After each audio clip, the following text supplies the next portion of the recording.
12시에 많은 참여 바랍니다.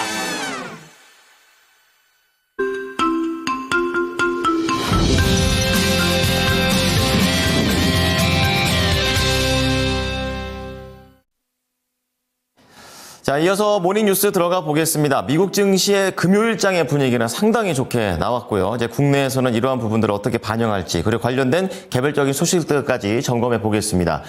첫 번째는 이제 미국의 틱톡입니다. 미국 내에서 어쨌든 간에 이 서비스를 할 수 없게 되는 그런 상황인데, 현재 좀 속보로 나온 걸 보게 되면은 추가적으로 좀 유예를 시켜가지고 미국 내에서 살릴지 말지에 대한 부분들을 지금 고려하고 있는 그런 상황입니다. 관련된 내용들 점검해 보도록 하겠고요.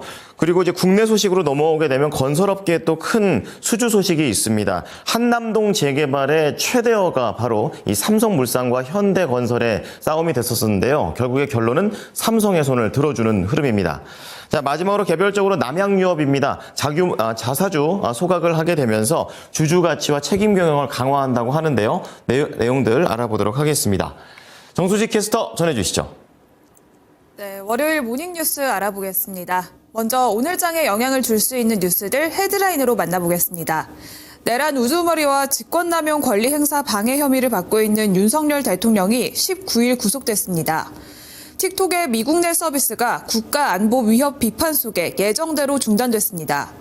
도널드 트럼프 미국 대통령 당선인의 취임식이 다가오면서 월가에서도 가상자산에 대한 태도가 변하고 있습니다. 강북 재개발 최대어로 꼽히는 서울 용산구 한남 4구역 재개발을 맡을 시공사로 삼성물산이 선정됐습니다.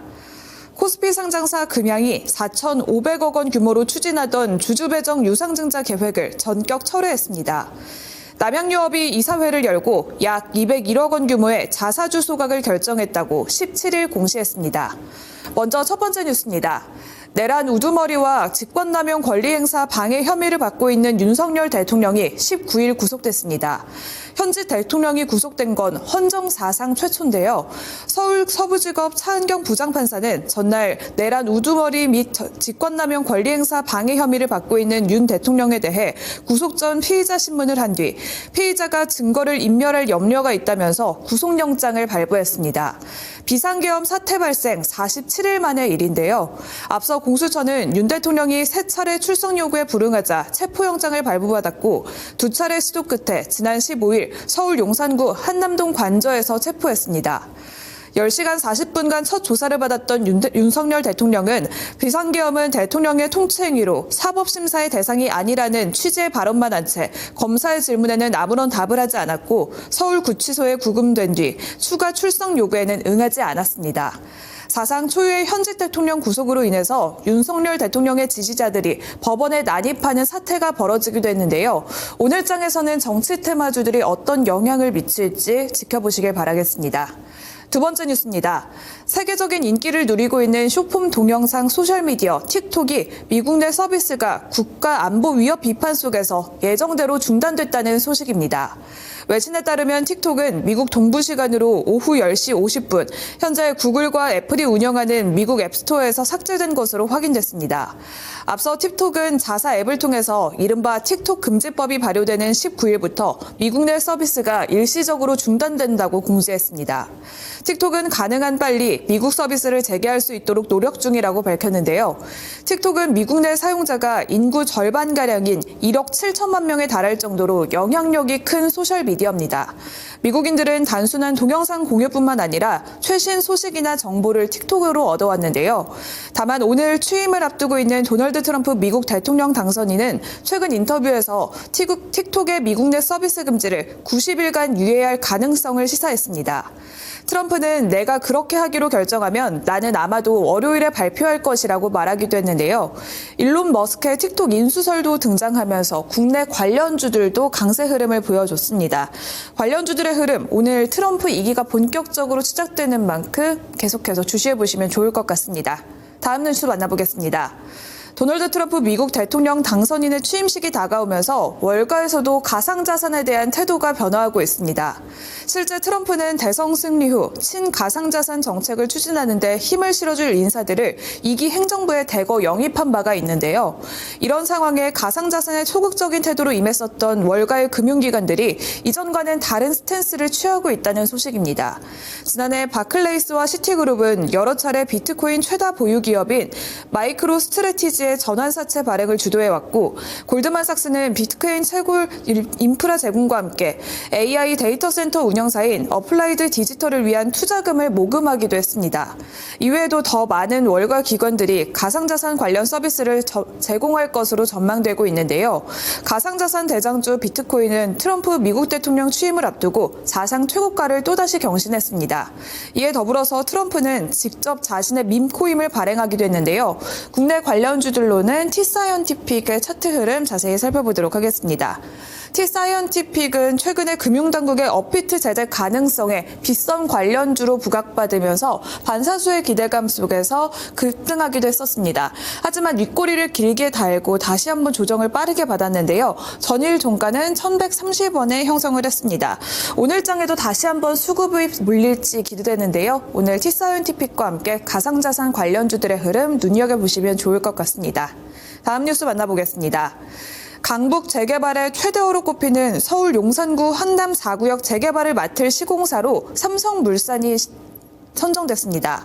한남 4구역 재개발은 용산구 보광동 360번지 일원에서 2,331가구의 규모의 아파트를 조성하는 프로젝트로서 총 공사비만 1조 5천억 원에 달하는 대규모 프로젝트로 알려졌습니다. 특히 삼성물산은 조합원들에게 물가상승분 314억 원을 전액 부담을 비롯해서 총 52세대에 100% 한강 조망권을 제공하겠다고 약속했습니다. 또한 구체적인 착공 일정과 함께 이주부터 입주까지 다양한 금융 혜택도 제시하면서 업계 2위인 현대건설을 제치고 시공사로 선정됐습니다. 한남 4구역 수주를 두고 격전을 치렀던 삼성물산과 현대건설은 서울의 강남 노른자로 꼽히고 있는 개포주공 또는 잠실 우성 재건축 사업에서 2차전을 벌일 것이란 관측이 나오고 있는데요. 업황 부진 속에서 대규모 프로젝트를 따낸 삼성물산의 주가 흐름도 눈여겨보셔야겠습니다. 삼성물산의 흐름 자세히 한번 살펴보겠습니다. 업황 부진에서 삼성물산의 주가는 계속해서 우하향하면서 최근에는 10만 원 선에서 움직이고 있는 상황인데요. 1월 초에는 11만 원 선까지도 떨어졌었습니다. 계속해서 박스권 흐름을 유지하고 있는데 오늘 이 소식이 나오면서 탄력을 받을 수 있을지 지켜보시길 바라겠습니다. 다음 뉴스입니다. 코스피 상장사 금양은 4,500억 원 규모로 추진하고 있던 주주 배정 유상증자 계획을 전격 철회한다고 밝혔습니다. 이번에 금양은 17일 금융감독원에 제출한 철회 신고서에서 자본시장 및 투자자에게 혼란을 준 점에 대해서 양해를 구한다고 밝혔습니다. 금양은 지난해 9월 27일 시설자금 및 채무상환 자금 조달을 위해서 4,500억 원 규모의 주주 배정 유상증자를 결의하고 9월 30일에는 증권 신고서를 제출했습니다. 하지만 지난해 10월 17일 금융감독원이 정정신고서 제출을 요구했고 이후에는 진척이 없었던 상황인데요. 금양 측은 유상증자가 장기간 지연되면서 예상치 못한 대내외적인 요인으로 당초 목표했던 유상증자에 따른 기대 가치에 현저히 미달하는 상황에 직면했다며 유상증자의 철회 이유를 밝혔습니다. 오늘장 금양의 주가 흐름까지도 체크해 보시길 바라겠습니다. 마지막 뉴스입니다. 남양유업은 이사회를 열고 약 201억 원 규모의 자사주 소각을 결정했다고 17일 공시했습니다. 주주가치 제고와 책임 경영 활동의 일환으로 남양유업은 지난해 6월부터 12월까지 매입한 36만 500주를 오는 24일에 소각할 예정입니다. 남양유업은 지난해 최대 주주 변경 이후 여러 차례에 걸쳐서 자사주 매입 및 소각을 진행하고 있는데요. 앞서 지난해 9월에도 231억 원 규모의 자사주를 소각하고 액면 분할도 단행한 바가 있습니다. 남양유업 관계자는 지난해 경영권 변경 이후 책임 경영 의지를 바탕으로 다양한 주주가치 제고 활동을 추진해 왔다면서 앞으로도 지속 가능한 성장을 도모하며 주주가치를 극대화하기 위해 최선을 다할 것이라고 밝혔습니다. 한편 200억 원대 횡령 및 배임 혐의로 기소된 홍원식 전 남양유업 회장의 아내와 두 아들도 총 37억 원 상당의 회사 자금을 유용한 혐의로 재판에 넘겨졌는데요. 홍 전 회장의 일가는 횡령 및 배임 관련 금액이 총 256억 원으로 늘어났습니다. 이렇게 새 주인은 주주 환원에 적극적으로 나서고 있는 만큼 남양유업의 주가 반등 기대해 보도록 하겠습니다. 이상 모닝뉴스 전해드렸습니다.